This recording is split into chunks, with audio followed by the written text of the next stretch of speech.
আজ একটা জিনিস রিয়েলাইজ করলাম, অফিস যাওয়ার পুরো রাস্তাটা এসে গিয়েছি, কিন্তু রাস্তার অর্ধেকটাও মনে নেই।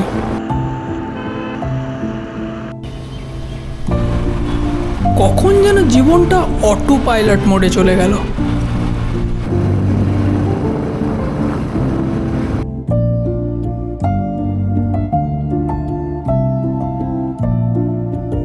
হ্যালো বন্ধুরা, কেমন আছো তোমরা সবাই? আশা করছি সবাই ভালো আছো। মিডল ক্লাস মাইলসের আরেকটা নতুন ভিডিওতে সবাইকে তোমাদের স্বাগত।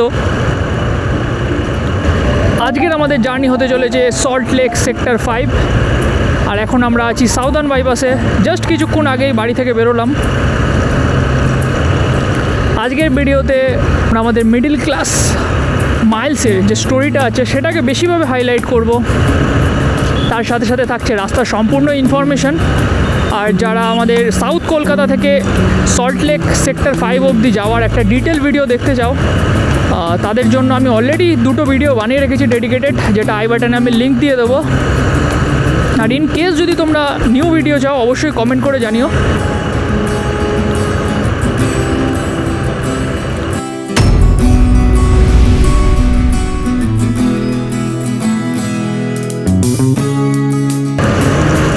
আগেই রাস্তায় বেরোলে সব কিছুই যেন নতুন লাগতো।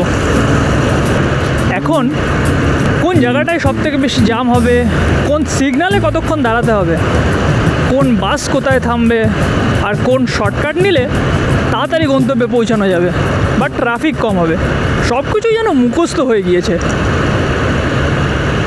হয়তো এটাই রুটিন হলেও রুটিন থাকাটা কিন্তু মোটেও খারাপ নয়, কিন্তু রুটিনের চক্করে পড়ে নিজের স্বপ্নগুলোকে হারিয়ে ফেললে চলবে না। একটা রুটিন যেমন আমাদের ডিসিপ্লিনভাবে বাঁচতে শেখায়, সেরকম স্বপ্নগুলো কিন্তু আমাদেরকে ডানা মেলে উঠতেও শেখায়। তাই আমাদের রুটিন আর স্বপ্ন দুটোকেই কিন্তু একসাথে নিয়ে চলতে হবে।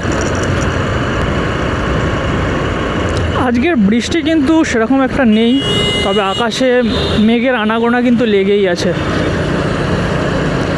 সূর্যি মামা এখনও উদয় নেয়নি, হয়তো মেঘের আড়ালে লুকিয়ে আছে। তবে বৃষ্টি কিন্তু এই রিসেন্ট কদিনে কম বেশি প্রতিদিনই হয়ে যাচ্ছে।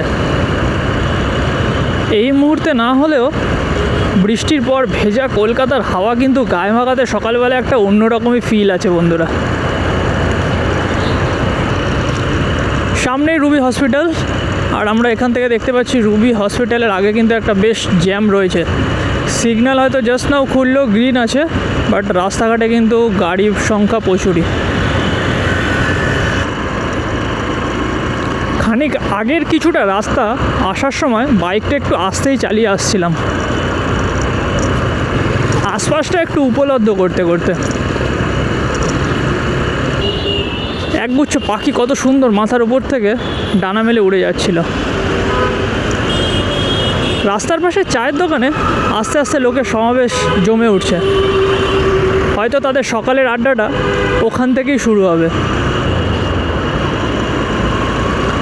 একটা ছোট বাচ্চা মেয়ে কত সুন্দর হাঁটতে হাঁটতে তার বাবার হাত ধরে হয়তো স্কুলে যাচ্ছিল। কোনো গাড়ি রাস্তার পাশ থেকে যখন দ্রুত গতিতে যাচ্ছে না, রাস্তার পাশে থাকা ওই ছোটো বা মাঝারি গাছগুলো সুন্দর বাতাসের তালে যেন তাদের পুরনো ছন্দে তুলে উঠছে। আর সকালের এই মনোরম পরিবেশে খুব সুন্দর লাগছিল কিন্তু দেখতে জিনিসগুলো। তবে এইসব বলতে গেলে প্রতিদিনই থাকে, কিন্তু আমরা দেখি না। আর দেখবই বা কী করে? আমার মতন সবারই অফিসের তাড়া, নয় ডেডলাইন, নয় মাথায় কোনো কিছু অন্য কিছু কাজ করছে, নয়তো কেউ ফোনে ব্যস্ত, কিছু না কিছু সবার কিছু না কিছু থাকছেই। সেই জন্য আমরা আশপাশটা হয়তো সেইভাবে উপলব্ধ করতেই ভুলে গেছি। দেখতে দেখতে চলে আসলাম ভিআইপি বাজারের আগের সিগন্যাল খুলে দিয়েছে। তবে এখানে ভিডিও কি বানাবো? ভিডিওতে কথা বলা শুরু করলে সিগন্যাল চলে আসে। আর এইসব ভিউ দেখতে কি তোমরা থোড়ি চাইবে না ভিডিওতে দাঁড়াবে?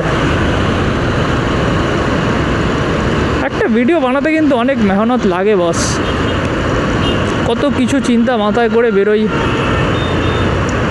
তারপরে রাস্তায় গিয়ে একটা অন্যরকম সিচুয়েশনও ফেস করি, তারপরেও একটা ভিডিও কিন্তু প্রতি উইকে আমি আপলোড করার চেষ্টা করি। তো ভিডিওটা ভালো লাগলে অবশ্যই সাবস্ক্রাইব করো, লাইক করো, এটুকুই বলবো। তোমাদের একটা লাইক, একটু সাবস্ক্রাইব কিন্তু আমাকে অনেক মোটিভেট করে তোলে পরবর্তী ভিডিওগুলো বা পরবর্তী সিরিজগুলো বানানোর জন্য। আমরা চলে আসলাম সিমলা বিরিয়ানির কাছে। ডান দিকেই রয়েছে সিমলা বিরিয়ানি। চলো, সিগন্যালও খুলে দিয়েছে। তবে যেটা বলছিলাম বন্ধুরা, যে সবসময় কিন্তু সৌন্দর্য যে বরফে ঢাকা বা বরফে মোড়া কোনো পাহাড়ে থাকবে এমনটা কিন্তু নয়। মাঝে মধ্যে সৌন্দর্য কিন্তু সকালের এই রাস্তার মধ্যেও লুকিয়ে থাকে। কিন্তু ব্যাপারটা হলো আমরা সেইভাবে লক্ষ্য করি না। হয়তো আমাদের প্রবলেম লাইফ বোরিং নয়, প্রবলেমটা হলো আমরা দেখতে ভুলে গিয়েছি। সুখ যে শুধুমাত্র পাহাড়েই থাকবে এমনটা কিন্তু নয়। অবশ্যই থাকবে পাহাড়ে, 110% আমি তোমাদের সাথে অ্যাগ্রি করছি। পাহাড়ে অবশ্যই আছে, সেটা আমারও ড্রিম। বাট কখনো কখনো না, সকালের এই ব্যস্ত রাস্তা বা খালি রাস্তার মধ্যেও ছোট ছোট জিনিসেও সেই সমস্ত সৌন্দর্য, সেই সমস্ত সুখগুলো লুকিয়ে থাকে। শুধু একবার ভালোভাবে লক্ষ্য করলেই না আমাদের দু চোখ বা মন এমনিতেই ভরে যাবে। তবে সত্যি কথা বলতে বৃষ্টির পরে ভেজা কলকাতার হাওয়াটা গায়ে মাখাতে কিন্তু একটা অন্যরকমই ফিল আছে। যখন আমি বাড়ি থেকে বেরিয়েছিলাম না, সাউদার্ন বাইপাসে ছিলাম, সুন্দর সবুজে ঘেরা পরিবেশ, তখন কিন্তু একটা আলাদাই ফিল হচ্ছিল। আর যত শহরের দিকে এগিয়ে আসছি, যানজটের পরিমাণও তত বেড়ে যাচ্ছে, কোলাহলও তত বেড়ে যাচ্ছে। আস্তে আস্তে সেই সমস্ত ফিলগুলো যেন কোথায় হারিয়ে ফেলছি। আজকে যেন একটু বেশি জ্যাম রয়েছে। এখান থেকে দেখো বন্ধুরা, তোমরা দেখতে পারবে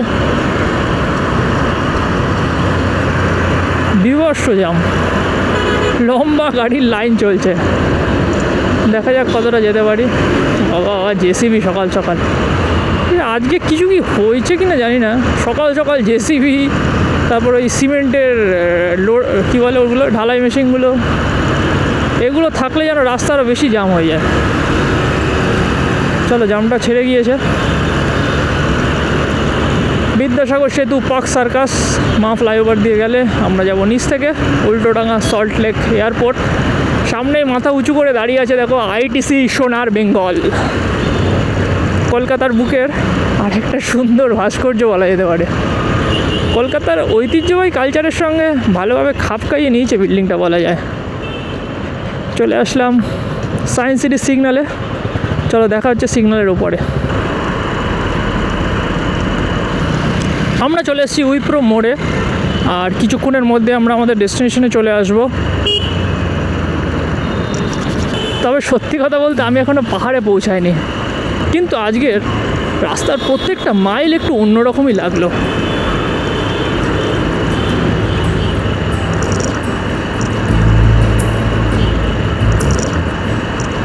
হয়তো ডেস্টিনেশনটা বদলায়নি, কিন্তু প্রত্যেকটা জিনিস আজকে একটু অন্যভাবে লক্ষ্য করলাম।